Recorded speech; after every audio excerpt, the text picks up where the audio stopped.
Good afternoon, everyone. This is Naishat Gadani coming to you from sunny Melbourne today. And I'm the co host of Career Care Package, our daily LinkedIn live show that's been enlightening and brightening up your life and career since 23rd of March. And today is our 125th episode, which is still an auspicious number in Indian context. Number that ends with odd number is still considered an auspicious number. But look, we are really delighted to be joined by Rik Rushton today. And as I have shared about the topic for today in my today's LinkedIn message and also over the weekend, we are going to talk about communication, power of connections, and I think it is which better than this time to talk about it, and especially for today as we celebrate Are You OK Day.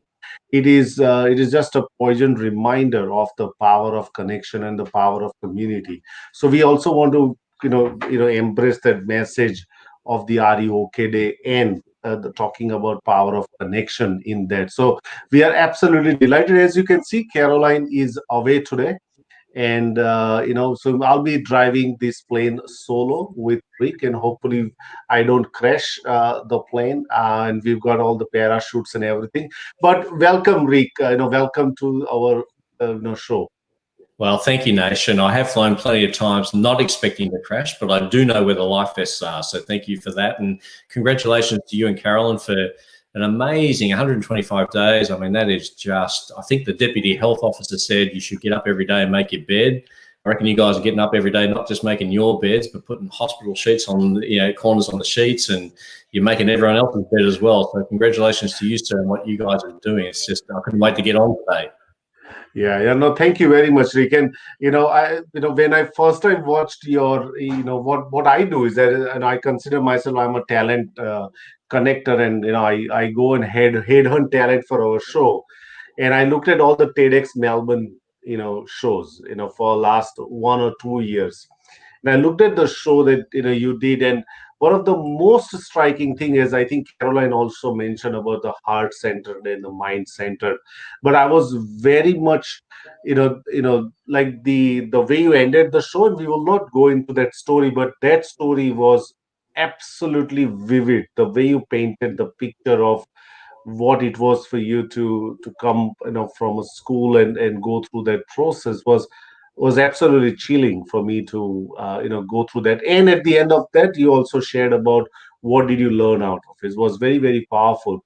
But obviously, we would probably want to start with, tell us about your career journey, in terms of where did you start. Obviously, you may not have started to become a communications coach, but eventually you evolved into one. Tell us about your career journey so far.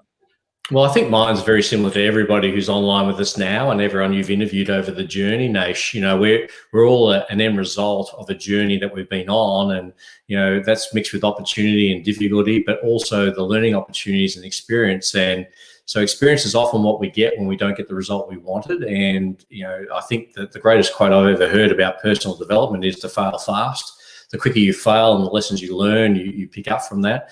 But for me, I think my life has really been like a lot of people that you would have interviewed. It's been sliding door moments. People call it timing. I just call it sliding door moments. So in 1982, Nash, the state education minister at the time, Robert Fordham, bequeathed that students needed to have a bigger say on how their schools were being run. Now, up until that moment in time, it had been done by school administrators, school teachers, and a parent body from the school that would meet at what they called school council meetings. So I was actually given the task of going to those meetings, finding out how policy was being made, bring it back to the student body each week and communicate that through an assembly. So I had to speak a certain way to my peers without getting beaten up at lunchtime. I had to be seen to be communicating information without seeming like I was a teacher's pet.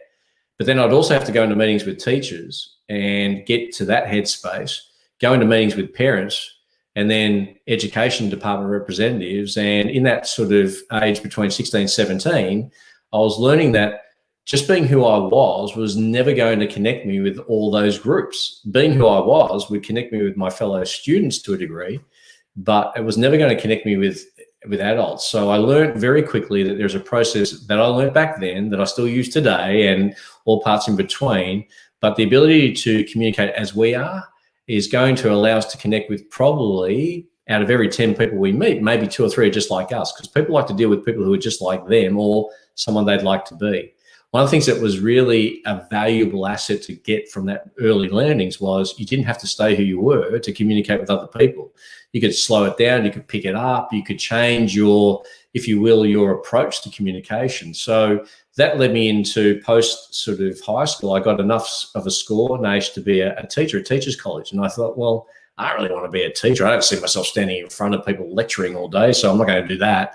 And yet now, admittedly through Zoom, as we're into lockdown part 2, that's really all my day. I'm on Zooms from a fair early hour of the morning until pretty much late in the day. And in between, I'll try and get out and get a bit of serotonin on one of these beautiful spring Melbourne days. And that's the best thing we've got to look forward to at the moment. So yeah, I went into professional world, sort of in professional selling, and ended up sort of, getting an educational role within that particular organization that then got me onto a national platform. And, since I guess the late 90s through to early 2000s, I've been into different environments, worked with Olympians, with professional sport, companies you would know and brands that you would know that are multinational and national, and then brands you wouldn't know. And but they're all in that business of making sure that they add value to their marketplace. And they try and do it by winning market share. And I've explained to them, if they win heart share, they'll get more market share than they could ever have possibly known. And that doesn't come from staying who they are and broadcasting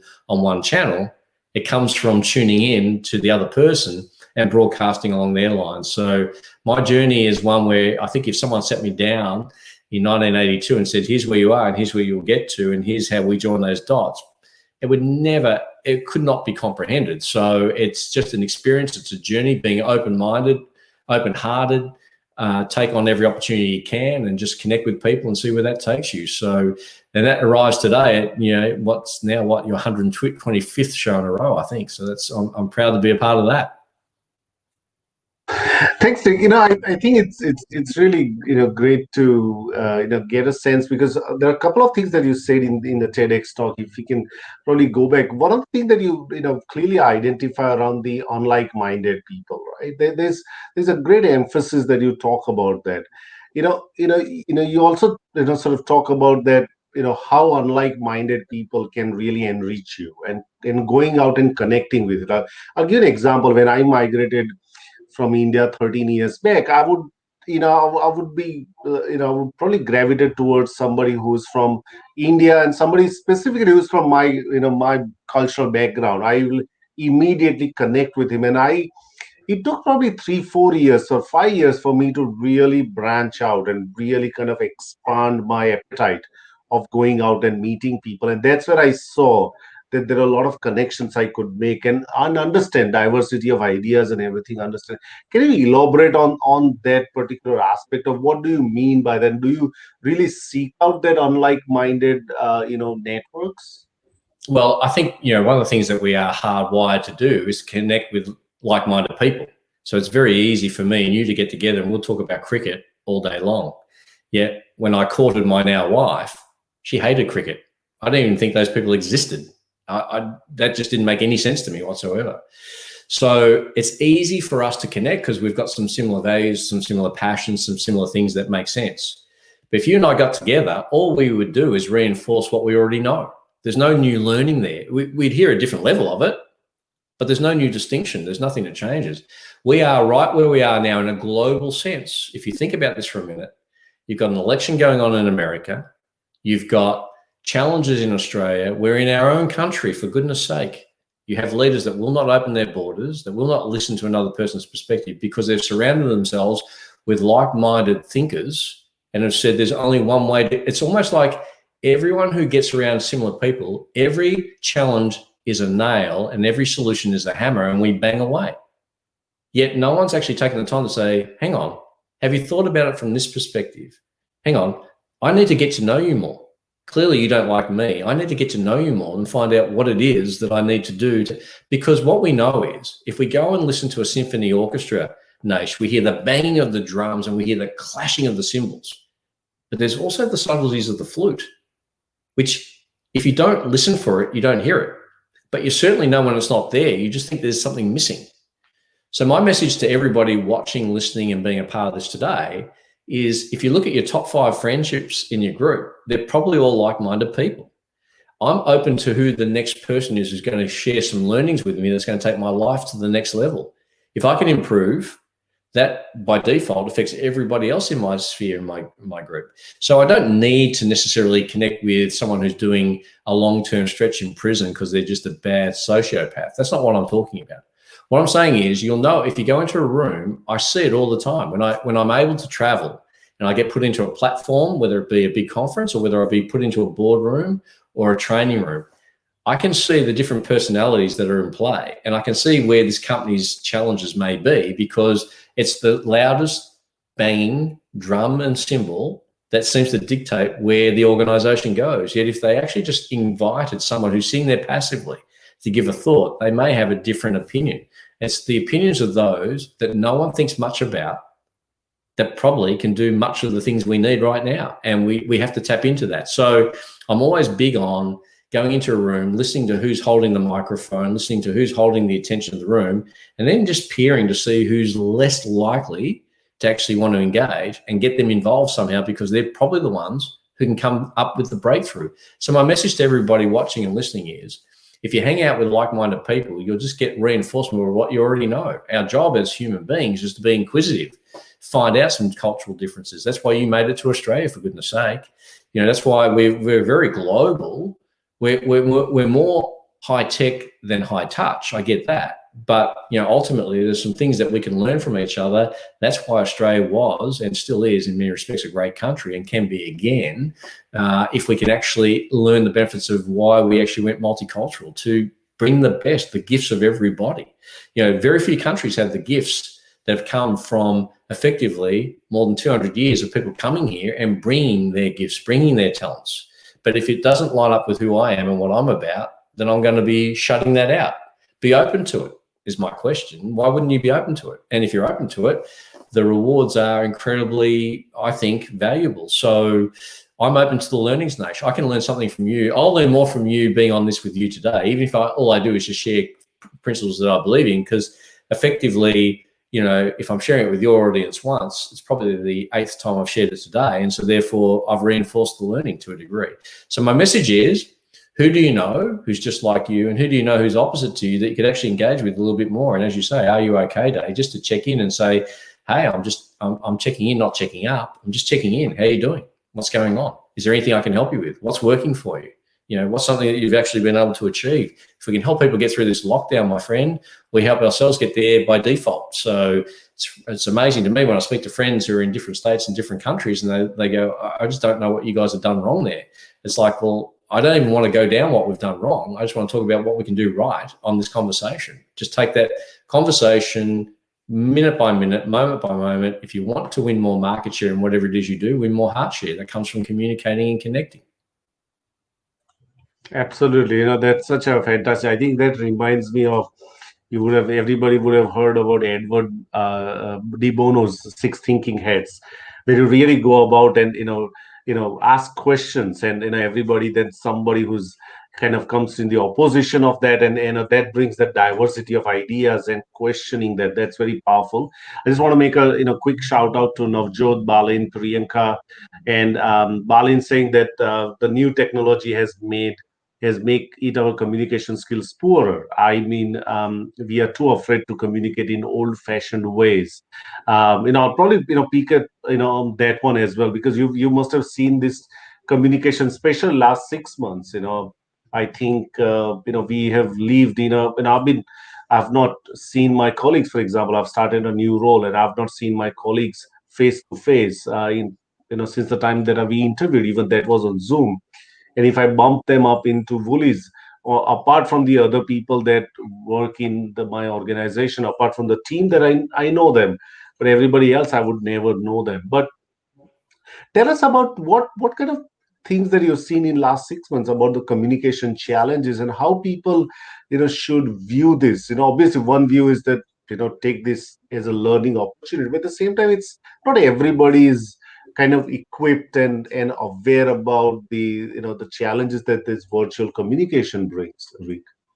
Yeah, well, I don't think it's a time for little slogans and positive messaging and doing that alone. I think that only lasts so long. That's a little bit like a warm bath, Nash. Eventually, it goes cold. We need something that sustains us, and we've got to know how to turn on our hot tap to a degree. One of the things I do is I wake up with the question I ask myself every morning before my head lifts off the pillow. I just say, what am I grateful for? Not F-O-R, but F-O-U-R. What am I grateful for? Give me 4 things that I'm grateful for before my head lifts the pillow. So the first thing I'm grateful for is I've woken up next to the love of the same woman since 1983 in many respects. I mean, we were courting, back in our teens, 37 years ago. We've been married effectively 30 years next month.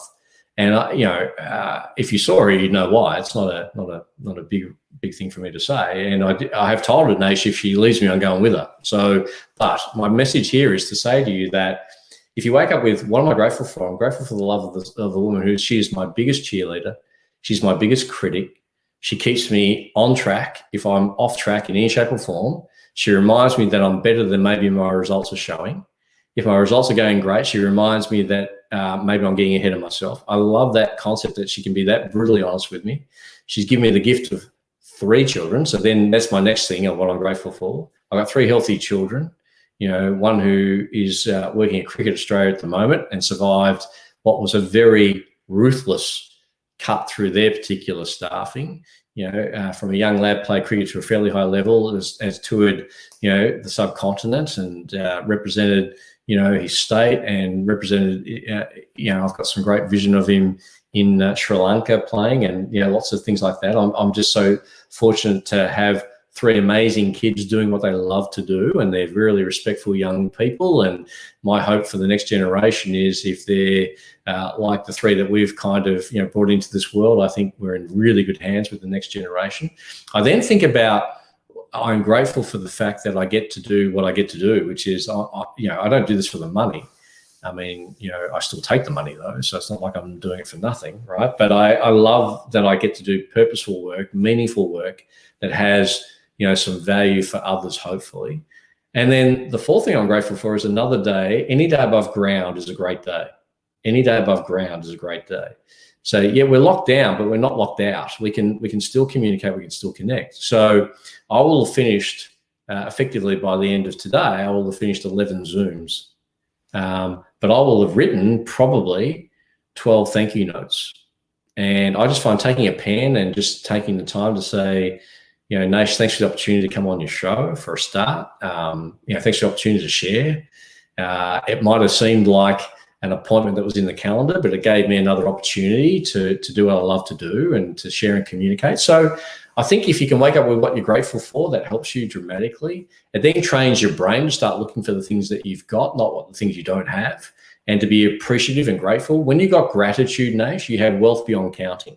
So I think if you've got that, it'd be very easy for us to wake up and go, here we go, another day in lockdown, if you're in Melbourne, Victoria, like we are, right? It would be very easy to wake up and go, what's been taken from me? It'd be very easy to wake up and go, I'm a victim. But that's a role if you want to play it. We can be world class at that. We could all get Oscars for that very easily. But it's not going to serve me, and it's not going to serve my family. It's not going to serve those who I consider my friends and my immediate sphere, and then my clients and so on and so forth. So wake up with what I'm grateful for, F-O-U-R. Think of 4 things before your head lifts the pillow. And then before you finish tonight, grab a pen. It's very old fashioned. Grab a journal, open it up, and just go, what was so great about today?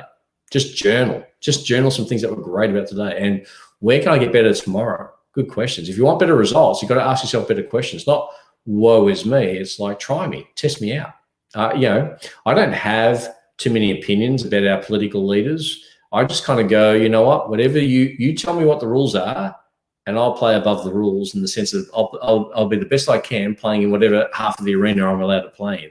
So yeah, it's very much more high tech than high touch at the moment, but it doesn't mean we can't have some high touch relief from it too. Because if all you're doing is tech all day, I'm not very high tech. I know the correlation between a cassette tape and a HB pencil.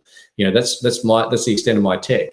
But I do know how to maybe get in tune with myself first, ask myself better questions. That gives me better results in a mindset. then that flows into my day. So pre-frame the day and set up, and away you go. Absolutely, I love that.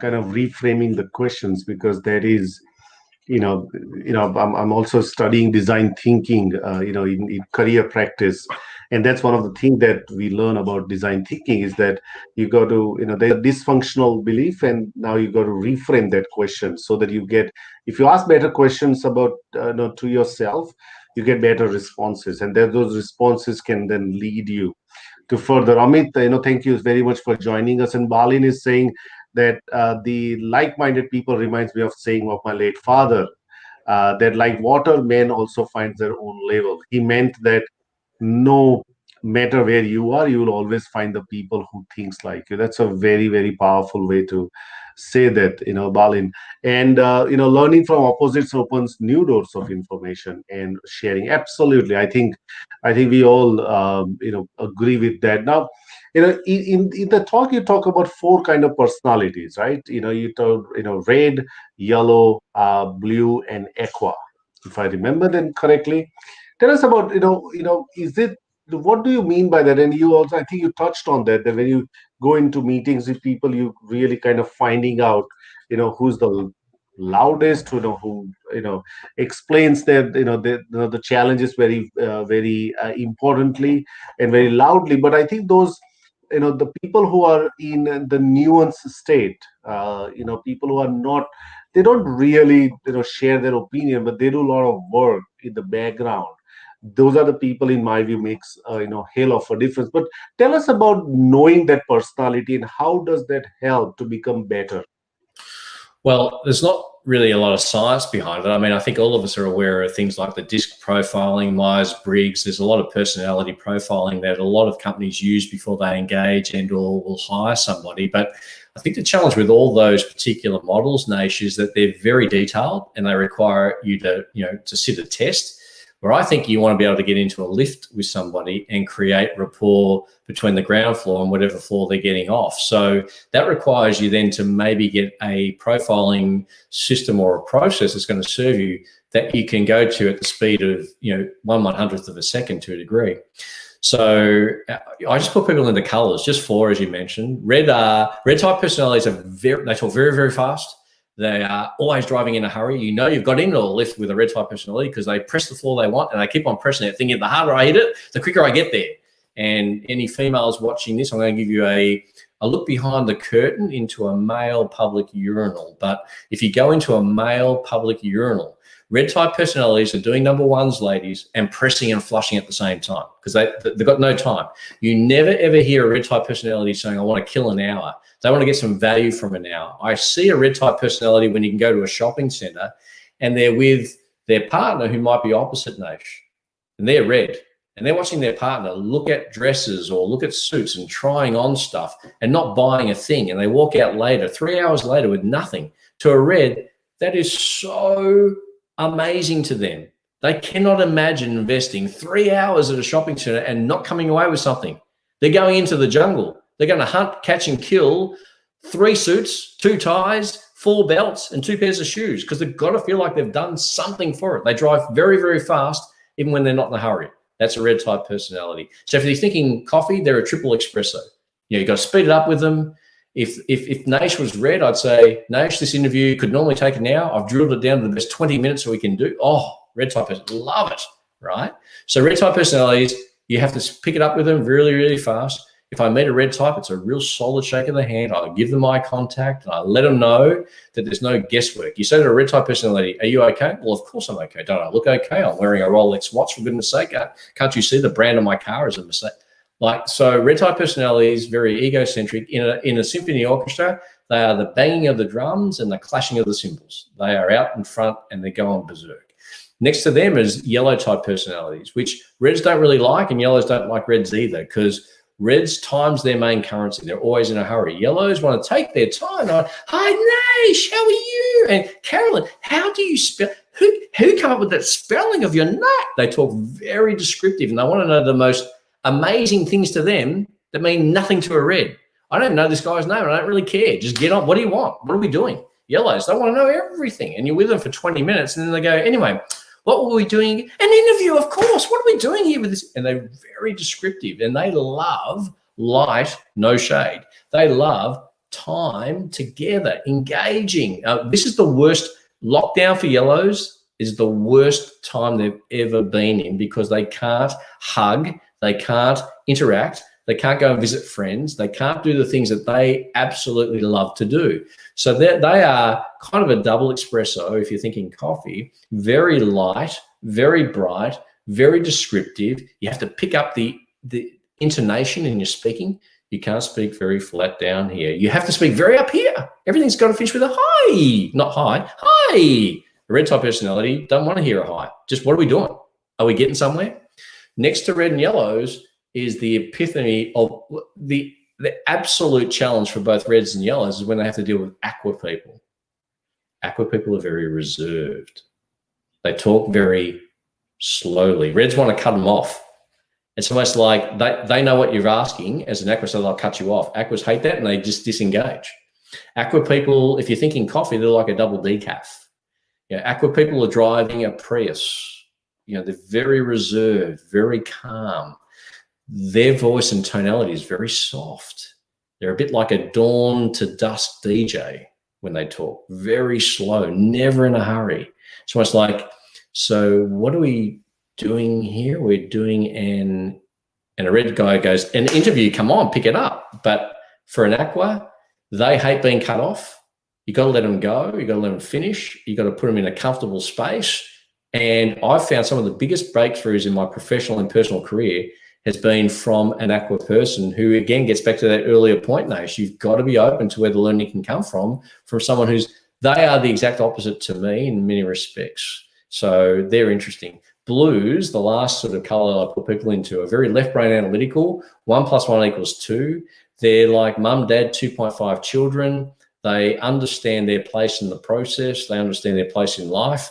They love being involved with synergy and other people. It'd be easy for me to see that you and Karen, if she was here, I could get a sense on who she was. But the fact that you guys are doing this together tells me that you both love that process, that synergy, that blue scenario. So I'd probably pitch more like this now to a blue.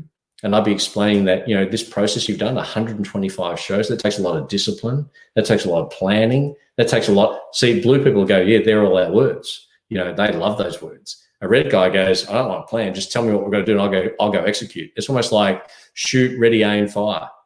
It's almost like they'll go around the wrong way. Don't worry them, as long as they're doing something. So blue's very methodical, very process driven, understand the scenario. You know, to set this up, you sent me numerous emails. You set me up with, you can test it here. You even gave me an email before we were coming on to say, if you have trouble coming on, let me know. And you blue people are already thinking, you know, 2 or 3 steps ahead of the game, like chess players, right? So what happens if you're a raging red, but you need to collaborate with an aqua? Well, someone has to shift. And it's not going to be the aqua. So it better be me. So normally I'd talk fast, so I've got to slow it down. Now, it's possible if everyone watching this, and we could poll them all, and everyone listening and putting comments on the side, if I said put a color into the chat section as to what you think I am, I'm pretty sure you get a dominant response to red and a dominant response to yellow, but I doubt you get many aquas at all. And you might get a few blues. But if truth be known, Nash, I can be very orange, which is a combination of red and yellow. I can be very purple, which is a combination between red and blue. But I'm rarely ever not in a hurry because I'm incredibly time poor. So I'm always never looking to kill time. I'm looking to invest time. I'm looking to get value for my time investment. It doesn't mean you won't see me in a daggy tracksuit with moccasins sitting on the couch on a Sunday morning. That's very possible. But when I'm in go mode, I'm in go mode. And I'm trying to say yes to more things than I say no to. So it's very simple for me. When I'm with a bunch of reds, I speed it up. When I'm with a bunch of yellows, I really, really lift the energy. When I'm with aquas, I slow it right down and I soften. When I'm with blues, it's like, cannot wait to construct a plan together with you and see how this plan adds value to everybody in our team. Blues love that. You guys, I don't know, I've never met her, but just from her very small interactions over Messenger, emails, I guarantee you there's blue there more than anything else. And yet I don't know her, but I know how I'd pitch to her, I think. Now, people can go, well, that's very, that's a little bit sort of, you're not meant to be authentic with your communication. That's true. But being who you are will connect you with about 2 out of every 10 people you meet. What if the third, fourth, or fifth person in collaboration could do something with you? So my view is, it's not about who I am. I tune into who they are before I broadcast, and I broadcast on their frequency. Nash, if everyone was exactly the same, there'd be one radio station, there would be one TV station, there'd be a 10 cinema complex in your town playing the same movie in every theatre. But why is there multiple different variances of all those three mediums? I'll tell you why. Because no one gets off on all of those. It's very unusual. So I know people who love relaxed, chill out music that drive a Prius. And I know people that love headbanging V12 music that really gets them going. You've got to work out who's who, broadcast in their language as they prefer it, as they want it, and make sure you've got that right. Yeah, I think that's pretty. I'm pretty sure that people would have gotten a sense of where they are. These are not absolute things, as Rik mentioned. I think I'm pretty sure, Rik, that once you've outlined it, it took years and years of daily practice for you to really figure out this one. And I don't see anything wrong in you adjusting your communication to what the needs are, because you're not being inauthentic. You're not really taking advantage of people, but what you're saying is that you're accommodating how other people wants to be heard or wants to be communicated to. You talk about tuning in, before you broadcast that.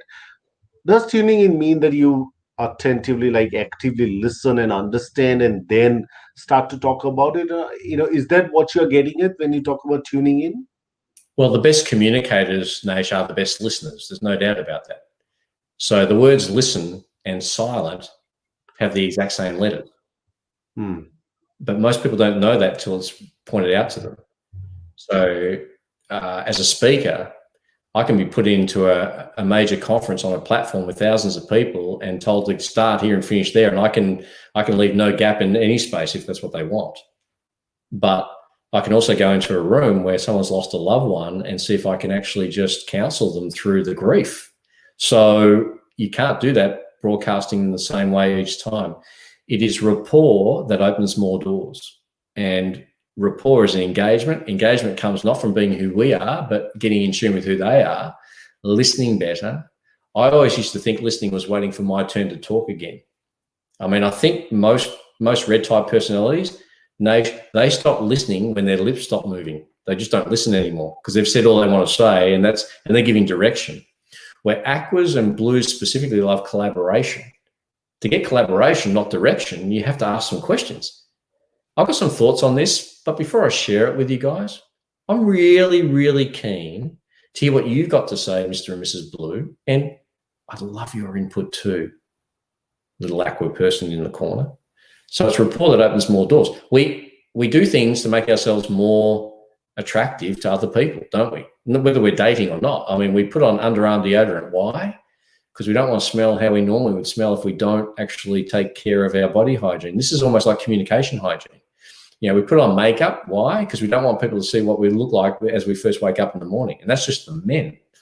But, ultimately, Nash, we do things, we dress a certain way, we present a certain way, we groom a certain way just to make ourselves more open to connecting with others. And so, the whole premise of my book is that the words listen and silent have the same letters. If you want better results, you've got to ask better questions. If you want to find out who you're speaking to, don't speak, ask.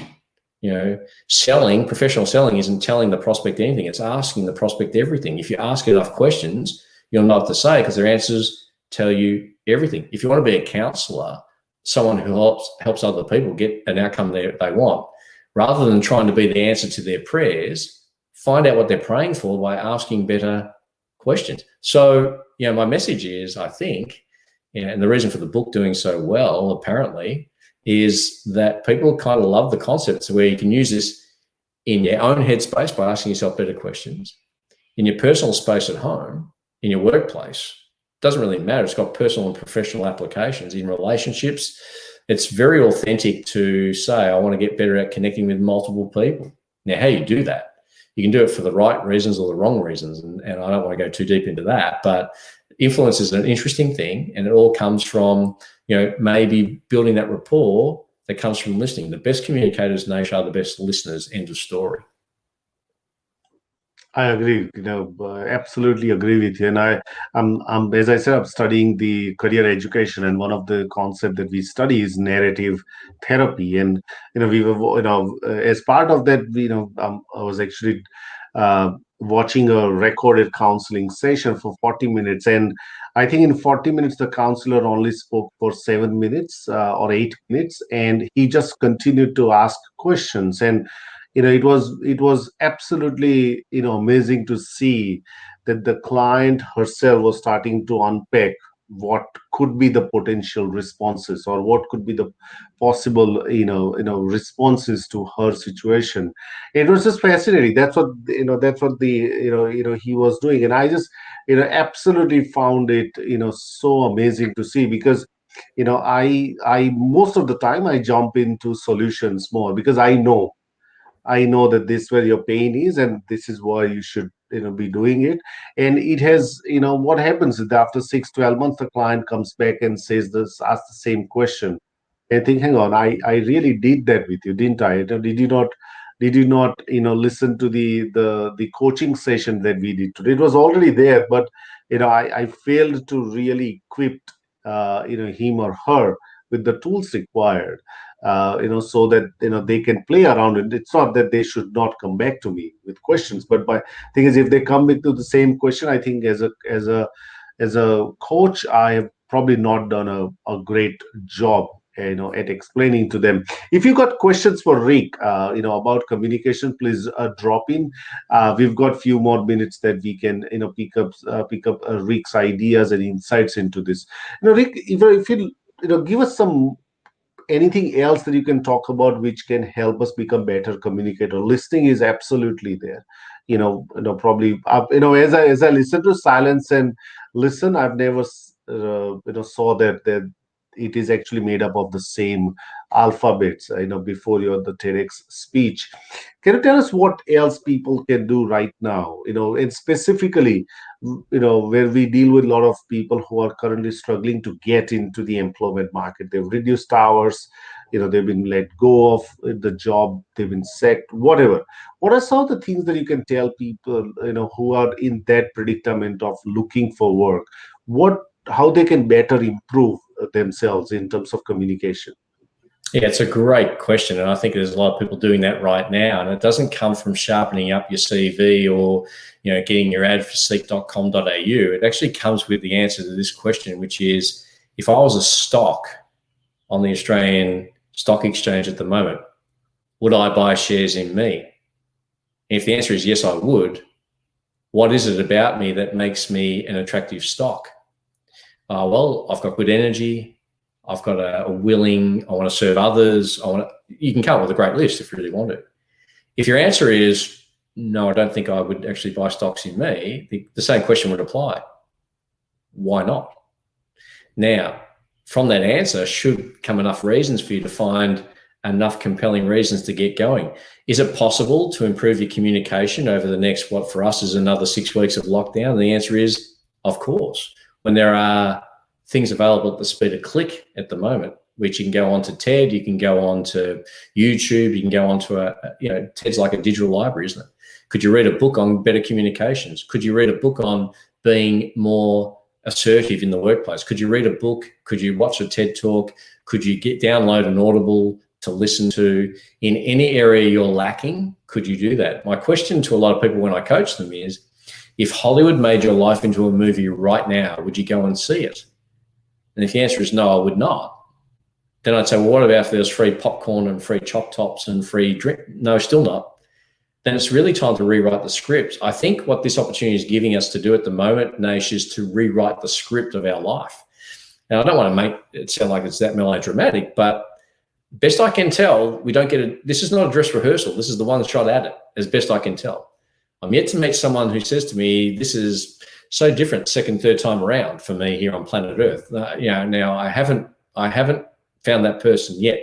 So my message would be to say, no matter where you are in the game of life, it's not too late to start creating some things that are a milestone. You talk about the TED Talk. I wrote a book. I didn't write the book to be a published author. I wrote the book and my publisher knew it when I was writing it, because I wanted something that can help educate next generations that I'll never meet of our family to understand that if they work harder on themselves than they do at their job, they'll always have value no matter where the economy goes, no matter where the world turns. It's effectively, if you work hard at your job, you make an income. If you work harder on yourself, you can create some value out of the lifestyle. And that's really, both those things are fine, Nash. You just got to work out where you want to be. So what could you do at the moment?